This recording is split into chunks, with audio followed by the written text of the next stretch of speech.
Hey everyone, welcome back to another day of the Just for Today daily reading by me, John Clayton. I'm a recovering drug addict and alcoholic, and I've been clean and sober since February 21st, 2021. Oh, excuse me, April 29th today. Living just for today relieves the burden of the past and the fear of the future. We learn to take whatever actions are necessary and to leave the results in the hands of our higher power. Basic text page 90 to 91.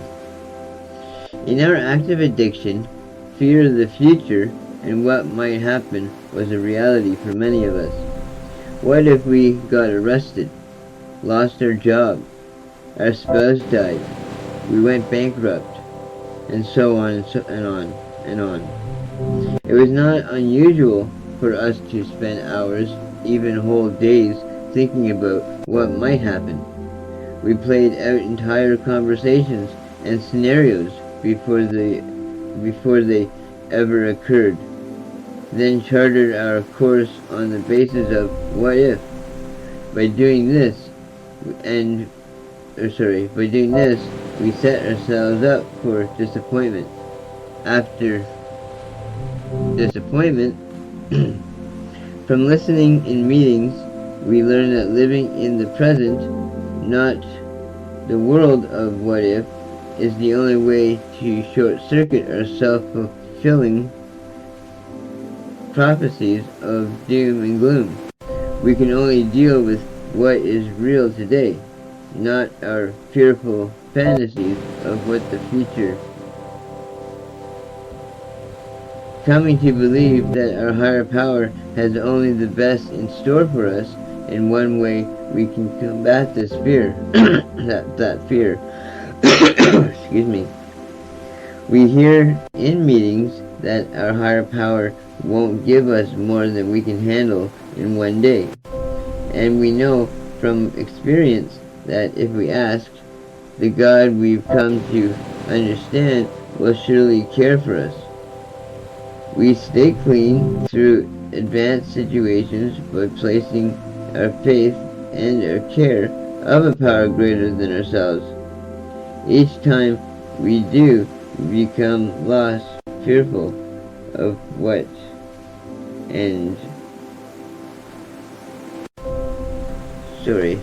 of what if and more comfortable with what is. Just for today, I will look towards the future with faith in my higher power.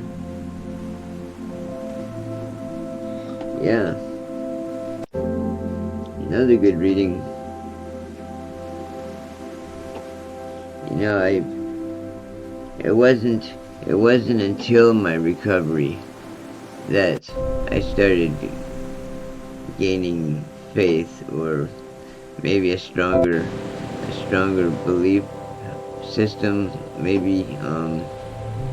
Like, I mean, or what I'm getting at is, like, I've always kind of believed in a higher power, but I don't know if I necessarily believed in a God per se as being that higher power.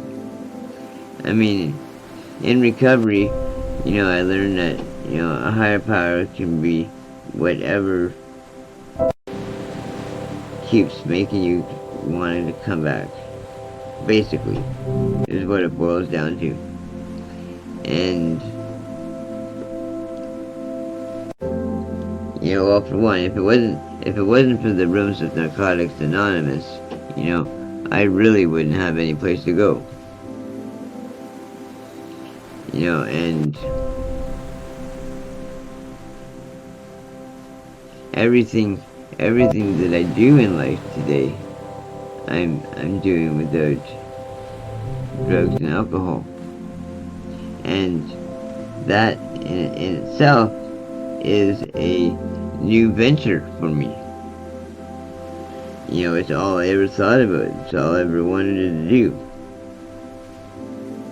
And you'd think, after the first time I overdosed, you think that would have been enough to get me to take a look at myself and say, okay, something needs to change.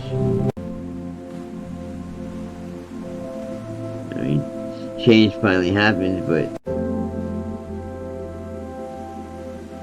not in the way I expected. So on that note, thank you everybody for joining me today.